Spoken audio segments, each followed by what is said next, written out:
अधिकार मिळालाच पाहिजे. नोकरशाही चालणार नाही. नोकरशाही चालणार नाही. 64 नंबरवर नगराध्यक्षाचा सह्याचा अधिकार मिळालाच पाहिजे. 64 नंबर फॉर्मवर सह्याचा अधिकार मिळालाच पाहिजे. नगराध्यक्षाचा अधिकार मिळालाच पाहिजे. क्रूज एक्सप्रेसमध्ये आपल्या सर्वांचं स्वागत आहे. आज आपण मित्रांनो सोलापूर जिल्हाधिकारी कार्यालयात आहोत आणि सोलापूर जिल्हाधिकारी कार्यालयामध्ये सोलापूर जिल्ह्यातील सर्व नगराध्यक्ष, नगरपंचायत, नगरपालिका, नगर परिषदेचे सर्व नगराध्यक्ष यांच्यासह नेते मंडळी आज इथं आलेले आपल्या सोबत आहेत. आपल्यासोबत बोलण्यासाठी मोहोळचे प्रथम नगराध्यक्ष रमेशदादा बारसकर हे आहेत. दादा, काय सांगाल, आज सोलापूर जिल्ह्यातील सर्व नगराध्यक्ष तुम्ही जिल्हाधिकारी कार्यालयात हजर आहेत, काय एकंदरीतपणे विषय काय आहे?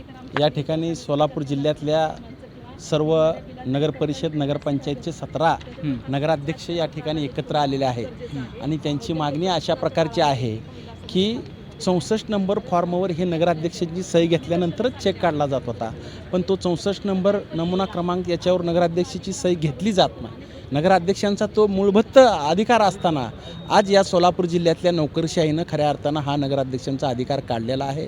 इतर जिल्ह्यामध्ये ते 64 नमुना क्रमांक 64वर सह्या घेतला जातात.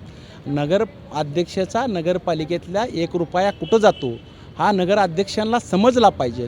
केवळ नोकरशाहीलाच या ठिकाणी समजल्यानंतर नगराध्यक्षांना त्या ठिकाणी भ्रष्टाचाराला जसं दोषी धरलं जातं, कारण नगराध्यक्ष हा नगरपालिकेचा प्रमुख असतो आणि त्यांना त्यावेळेला ज्यावेळेला भ्रष्टाचार होईल त्यावेळेला दोषी धरलं जातं, पण त्याच्यावर नगराध्यक्षांची 64 क्रमांकावर सही नसताना देखील आज नगरपालिकेच्या आर्थिक धोरणावर नगरपालिकेच्या नगराध्यक्षाची नजर असली पाहिजे, म्हणून हा अधिकार अबाधित राहिला पाहिजे.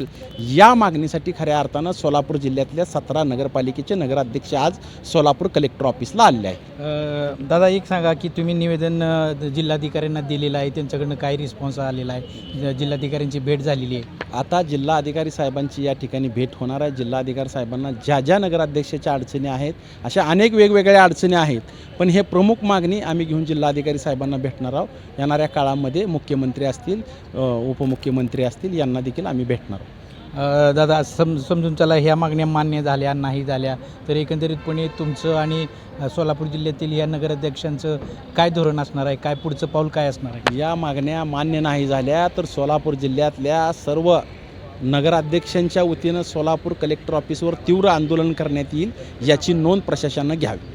तर आपल्यासोबत होते मोहोळ नगरीचे प्रथम नगराध्यक्ष रमेशदादा बारसकर. आपल्यासोबत बोलण्यासाठी माढ्याच्या नगराध्यक्षा असलेल्या मिनलताई साठे आहेत. मॅडम, काय सांगाल, आज सोलापूर जिल्ह्यातील नगराध्यक्षांसह तुम्हीसुद्धा इथं उपस्थित आहे, एकंदरीतपणे विषय काय आहे, काय मनात भावना आहेत? तुम्हीसुद्धा गेली 10 वर्ष माढ्याचे नगराध्यक्षपद भूषवलेलं आहे, एकंदरीत काय विषय काय आज? आजचा 64 नंबरवर नगराध्यक्षांचा सहीचा अधिकार काढून टाकण्यात आलेला आहे. त्याच्या विषयात आम्ही कलेक्टर साहेबांना भेटण्यासाठी आलेलो आहोत. गेली 10 वर्ष झालं नगरपालिकेमध्ये, नगरपंचायतमध्ये मी कार्यरत आहे. ज्यावेळेस 64 नंबरवर नगराध्यक्षांचा पण सहीचा अधिकार असतो, त्यावेळेस आपण कामकाज करताना त्या ठिकाणी अतिशय पारदर्शक कामकाज आपल्याकडून होतं. आपला पण प्रशासनावर एक प्रकारचा वचक राहतो. बिलं निघताना, कामं करताना प्रशासनाला पण एक प्रकारची एक भीती असते की अध्यक्षांना पण ह्या गोष्टी माहिती आहेत बिलं काढताना, आणि त्याची जबाबदारी पण आपण स्वीकारून त्या सह्या करत असतो. आज आम्ही ही जबाबदारी स्वीकारायला तयार आहे की प्रशासनाने ती जबाबदारी आमची काढून घेऊ नये असं आम्हाला मनापासून वाटते. कारण 64 नंबरवर सहीचा अधिकार आमचा ठेवला असता आम्हाला सुद्धा जनतेला उत्तर द्यायचं आहे की जनतेने दिलेला जो पैसा आहे आपल्याला ह्याच्या रूपामध्ये, त्यावेळेस त्या पैशाचं पण मोजबाब किंवा विल्हेवाट कशी लावली जाते ह्याचं जबाबदारी आमची सगळ्यांची राहते की आम्ही सुद्धा जनतेला ह्या गोष्टीचं उत्तर द्यायला ठरतो आहे. त्यामुळे 64 नंबरवर आपला अधिकार असणं गरजेचं आहे. या उद्देशाने आम्ही आज कलेक्टर साहेबांना भेटतो आहे. भविष्यात ह्या बाबतीत मोठं आंदोलन करण्याची पण आमची सर्वांची तयारी आहे, कारण हा फक्त आमचा नाही तर महाराष्ट्राच्या सर्वच नगराध्यक्षांचा अधिकार आहे. नुसतं निवडून येऊन उपयोग नाही, ठराव घेऊन उपयोग नाही, तर त्या ठिकाणी प्रशासकीय कारभारावर वचक ठेवणं हे खूप गरजेचं असल्यामुळे आज आम्ही सर्वजण इथे आंदोलनासाठी आलेलो आहोत. थँक्यू.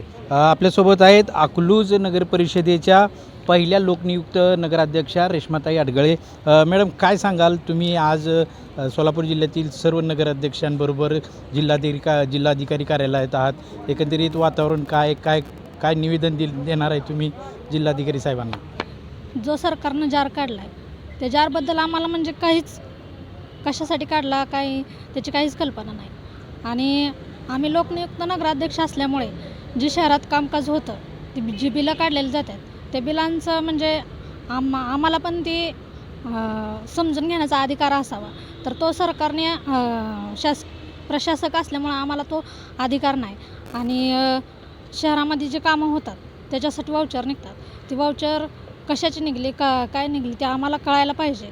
त्याच्यासाठी आज आम्ही सर्व नगराध्यक्ष एकत्रित झालेलो आहोत आणि तो 64 फॉर्मवरचा जो सहीचा अधिकार आहे तो आम्हाला मिळावा, त्याच्यासाठी आम्ही इथं एकत्रित आलेलो आहोत निवेदन देण्यासाठी.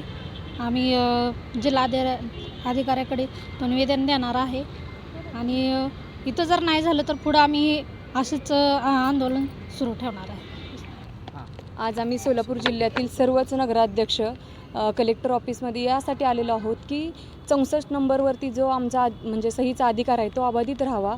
कारण आज आपण इथं बघतोय की लोकांतून आम्ही निवडून आलेलो आहोत आणि लोकप्रतिनिधी म्हणून काम करत असताना लोकांनी त्यांच्यावर खर्च होणाऱ्या पैशावर आणि प्रशासकीय पैशावरती म्हणजे आमची नजर असणं खूप गरजेचं आहे. कारण आत्तापर्यंत आपण बघितलेलं आहोत की गेल्या म्हणजे खूप दिवसापासून ह्या 64 नंबरवर नगराध्यक्षांना सही केली जात होती नगराध्यक्षांची, पण ही इलेक्शन झालं आणि 2 महिन्यापासून आमचा सहीचा अधिकार काढण्यात आलेला आहे. आणि हा फक्त सोलापूर जिल्ह्यातील ठराविकच भागावर झालेला आहे, पूर्ण जिल्ह्यावर नाही. बऱ्याचपैकी या जिल्ह्यातल्या पण काही ठिकाणी अध्यक्षांच्या सह्या घेतल्या जात आहेत आणि त्याचे साक्षीदार देखील आमच्यासोबत आहेत.